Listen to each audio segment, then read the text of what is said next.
تو حضور غریب نواز ہر ایک کا احترام کرتے، اولیاء اللہ کی عزت کرنا، ان کی خدمت کرنا آپ کو بہت پسند تھا، بچپنے سے آپ کی عادت تھی، چونکہ تربیت خود ایسی ملی، گھرانہ خود ایسا تھا، ماں باپ جیسے ہوتے ہیں اولاد ویسی ہوتی ہے جی۔ تو آپ اس ولی کی خدمت کیے، ان کو ایک درخت کے نیچے بٹھایا، انگور کا سیزن تھا، آپ اپنے باغ میں انگور کے خوشے لٹک رہے تھے، ایک انگور کا خوشہ لایا اور پانی، ٹھنڈا پانی اپنے چشمے کا ان کی خدمت میں ابراہیم قندوزی رحمۃ اللہ علیہ کی خدمت میں پیش کیا، اور بڑے ادب سے ابراہیم قندوزی رحمۃ اللہ علیہ کے سامنے غریب نواز دو زانوں طے کر کے بیٹھ گئے ادب سے۔ وہ ادا اللہ کے ولی کو پسند آئی، مجذوب کو۔ انہوں نے اپنی تھیلی میں سے کچھ نکالا اور اپنے منہ میں رکھ کر اس کو چبایا اور تھوڑا سا جھوٹا اپنا غریب نواز کو عطا کیا۔ اب دیکھیے حضور کی حدیث شریف بھی ہے، مومن کا جھوٹا شفا ہوتا ہے، اور اللہ کے ولی کا مرتبہ تو مومن سے بڑا ہے جی، وہ تو بہت بڑے درجے پہ وہ موحد ہے جی۔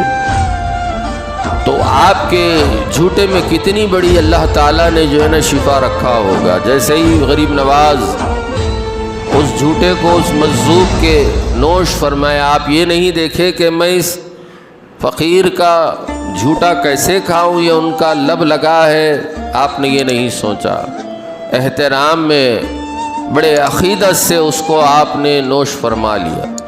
جیسے ہی اس فقیر کا مجذوب کا جھوٹا، اللہ کے ولی کا جھوٹا آپ کے پیٹ میں جب نوالا پہنچا، قلب کی باطن کی دنیا بدل گئی۔ یہ سوال آنے لگا کہ اللہ نے مجھ کو کیوں پیدا کیا، میں کس لیے پیدا ہوا؟ کیا یہ کھیتی باڑی کرنے کے لیے، یا دنیا داری کے لیے، یا پھر سیر و تفریح کے لیے، خرید و فروخت کے لیے؟ کس لیے پیدا کیا؟ اللہ کو پہچاننے کے لیے، اللہ کے دین کو زندہ کرنے کے لیے، اللہ کے بندوں کو سدھارنے کے لیے اللہ تعالیٰ نے مجھ کو پیدا کیا۔ آپ اسی وقت وہ باغ وغیرہ سب کچھ فروخت کر دیا، فقراء میں اس کو تقسیم کر دیا۔ اب رہبر و رہنما کی تلاش میں نکل گئے، پیر و مرشد کی تلاش میں نکل گئے، اپنے وقت کے بڑے بڑے علماء کرام سے علوم ظاہری شریعت کا علم حاصل کیا، تفسیر، حدیث، فقہ، تمام علوم کو آپ نے حاصل کیا۔ حضرت مولانا حسام الدین بخاری رحمۃ اللہ علیہ، بخارا کے بہت بڑے عالم دین، حضرت مولانا شرف الدین علیہ رحمت و رضوان، یہ غریب نواز کے اساتذہ میں سے ہیں۔ ان بزرگوں سے، علماء سے آپ نے دستار فضیلت کو حاصل کیا۔ پھر اس کے بعد باطن کے علوم کے لیے، اللہ کی پہچان کے لیے آپ رہبر کی تلاش میں نکلے۔ ہارون ایک چھوٹا سا قصبہ اور مقام تھا، آپ وہاں تشریف لے گئے اور حضرت خواجہ عثمان ہارونی رحمت اللہ علیہ کے دست حق پرست پر بیعت ہوئے، آپ کے شیخ کی خدمت میں حاضر ہوئے اور بیعت کیے۔ تو آپ کے پیر و مرشد خواجہ عثمان ہارونی نے جب بیعت میں لیا تو کہا کہ بابا 2 رکعت نفل نماز ادا کرو، آپ نے ادا فرمائی۔ بعد اب بیٹھ گئے، پھر کہا کہ سورہ بقرہ کی تلاوت کرو، آپ نے سورہ بقرہ کی تلاوت فرمائی۔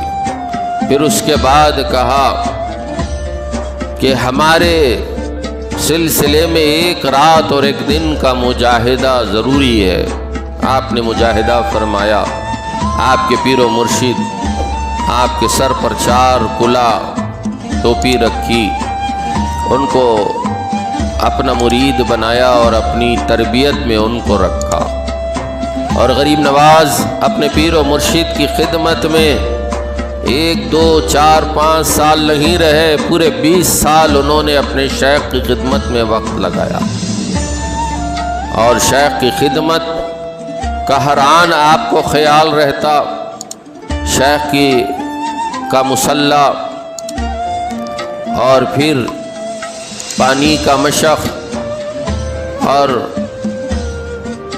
لوٹا سیلابچی وغیرہ، یہ آپ کے پاس سر پر رکھ کر آپ پیر کے ساتھ جو ہے سفر پر نکلتے، سفر میں، تبلیغ میں، مسجد میں، خانقاہ میں، ہر جگہ اپنے شیخ کے ساتھ رہتے۔ حضور غریب نواز علیہ رحمت و رضوان اپنے شیخ کی جب خدمت میں رہ کر تمام علوم متداولہ کو حاصل فرمایا تو آپ کے پیر و مرشد نے کہا کہ معین الدین آسمان کی طرف دیکھو۔ آپ نے نظر اٹھائی اور آسمان کی طرف دیکھا تو آپ کے پیر و مرشد عثمان ہارونی رحمت اللہ علیہ نے پوچھا کہ معین الدین کیا دکھ رہا ہے؟ کہا کہ سرکار عرش اولا نظر آ رہا ہے۔ کہا کہ آنکھ بند کرو اور زمین کی طرف دیکھو۔ جب آپ نے دیکھا تو پوچھا آپ کے پیر و مرشد نے معین الدین کیا نظر آ رہا ہے؟ کہا کہ تحت الثری نظر آ رہا ہے۔ پھر آپ نے اپنے مرید سے کہا، غریب نواز سے، کہ معین الدین میری دونوں انگلیوں کے درمیان میں دیکھو۔ آپ کی دونوں انگلیوں کے درمیان میں دیکھا تو آپ کے پیر و مرشد عثمان ہارونی رحمت اللہ علیہ نے پوچھا کہ معین الدین کیا دکھ رہا ہے؟ کہا کہ 18,000 عالمین کو میں دیکھ رہا۔ دیکھ رہے ہیں فیضان پیر کیا ہے؟ صحبت میں رہنے کے بعد پیر نے ان کی نظر کو ایسا کھولا، باطن کے پردوں کو ایسے ہٹایا، ہے زمین پر 7 آسمانوں کو وہ دیکھ رہے ہیں، ہے زمین پر عرش کا مشاہدہ کر رہے ہیں، ہے زمین پر 7 زمین کے اندر تحت الثری کو دیکھ رہے ہیں۔ یہی اہل نظر کا کمال ہے۔ ایسے اہل نظر کو کھول دیتے ہیں، اسی لیے کہا نگاہ ولی میں ہم نے وہ تاثیر دیکھی، بدلتی ہزاروں تقدیروں کو دیکھا۔ کسی نے مجھ سے پوچھا کہ بڑا خواجہ خواجہ کرتا ہے بھائی، تو میں نے اس سے کہا کہ یہ جسم میں جو سانسیں چل رہی ہے نا، یہ صدقہ میرے خواجہ کا ہے۔